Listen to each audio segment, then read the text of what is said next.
Assalamualaikum warahmatullahi wabarakatuh. Perkenalkan, nama saya Ifatul Karimah, NIM 2018-12136.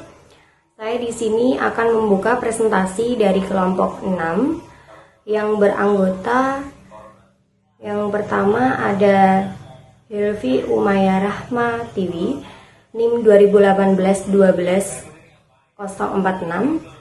Yang kedua ada Firdiana Nurul Ica, NIM 2019-12015.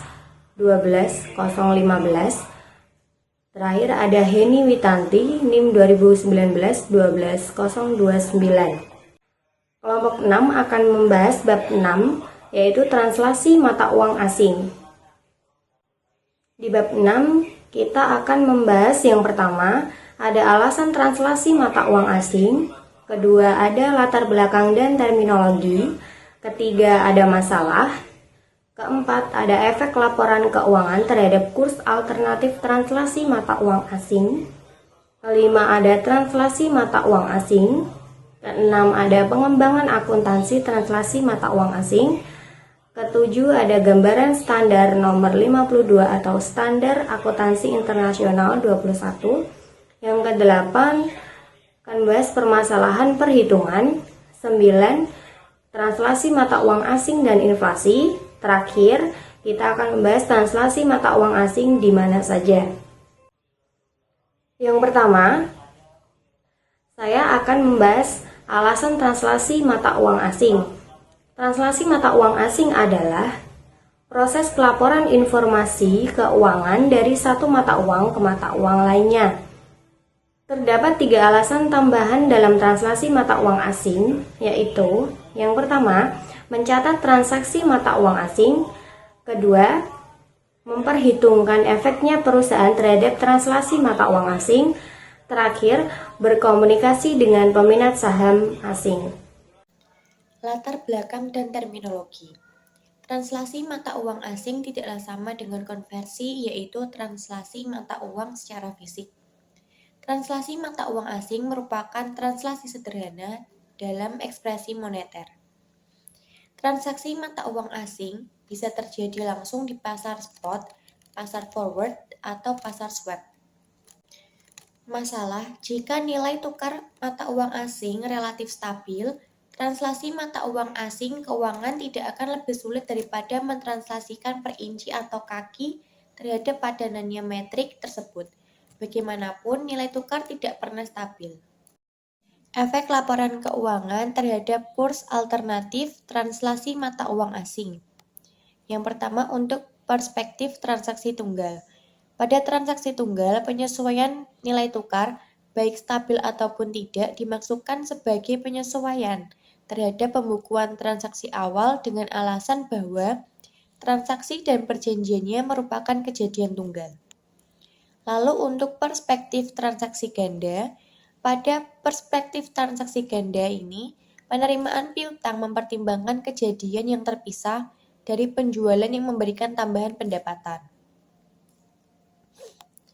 Ada 3 kurs translasi yang dapat digunakan untuk mentranslasikan neraca mata uang asing terhadap mata uang domestik, yaitu yang pertama, kurs saat ini atau kurs yang berlaku pada tanggal laporan keuangan. Yang kedua, kurs historis, yakni transaksi mata uang yang berlaku saat aset dengan mata uang asing yang pertama kali didapatkan atau saat kewajiban dengan mata uang asing pertama kali muncul. Yang ketiga, kurs rata-rata, yakni nilai rata-rata biasa atau dengan pembobotan baik pada kurs historis atau saat itu. Di sini saya akan melanjutkan presentasi dari Mbak Heni. Transaksi mata uang asing. Yang pertama, menggunakan metode nilai tukar tunggal yang mengaplikasikan nilai tukar tunggal harga penutupan atau harga saat itu terhadap semua saham dan utang asing. Kemudian metode nilai tukar ganda.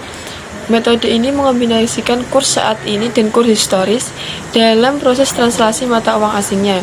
Kemudian metode current non-current, aset lancar yang dimiliki anak perusahaan saat itu dan utang lancar ditranslasikan ke dalam mata uang induk perusahaan mereka pada laporan keuangannya dengan kurs saat ini. Kemudian metode moneter non-moneter. Metode ini menggunakan skema klasifikasi neraca untuk menentukan nilai tukar mata uang asing yang sesuai. Kemudian metode kurs sementara. Transaksi mata uang asing tidak mengubah sifat sebuah item yang dihitung. Kemudian keuntungan dan kerugian dari transaksi mata uang asing. Yang pertama penangguhan, yang kedua penangguhan dan amortisasi, kemudian yang ketiga penangguhan sementara, kemudian yang keempat tidak ada penangguhan.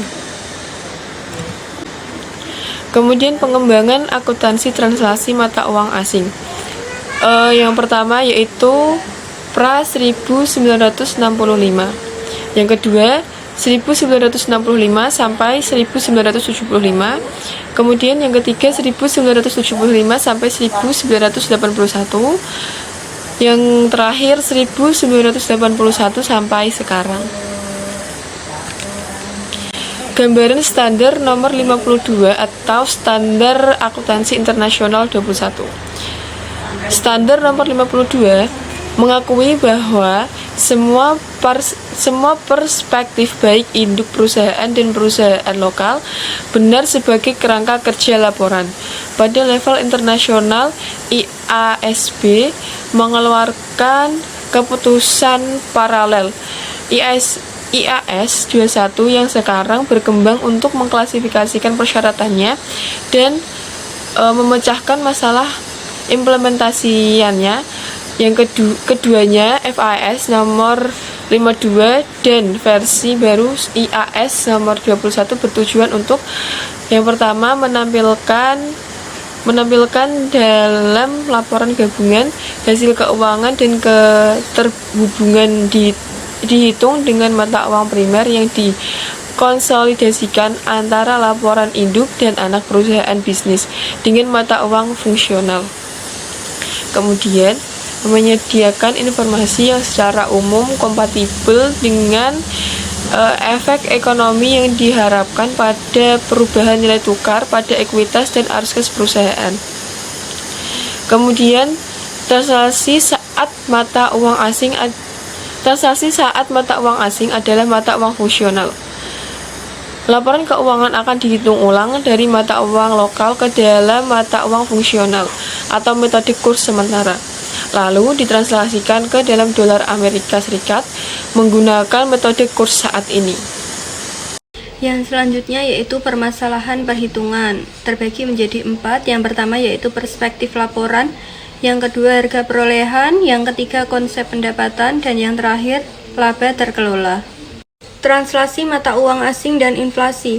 Penggunaan kurs saat ini untuk mentranslasikan biaya aset non-moneter yang bertempat dalam kondisi yang cenderung berinflasi akan menghasilkan padanannya mata uang domestik jauh di bawah nilai asing. Translasi mata uang asing di mana saja. Di Inggris, laporan keuangan harus disesuaikan terlebih dahulu terhadap level harga saat itu, lalu ditranslasikan menggunakan kurs saat ini. Amerika Serikat menggunakan metode kurs sementara. Jepang telah mengubah standar mereka untuk menggunakan metode kurs saat ini pada semua kondisi dengan penyesuaian translasi mata uang asing yang diperlihatkan pada neraca dalam ekuitas pemegang saham.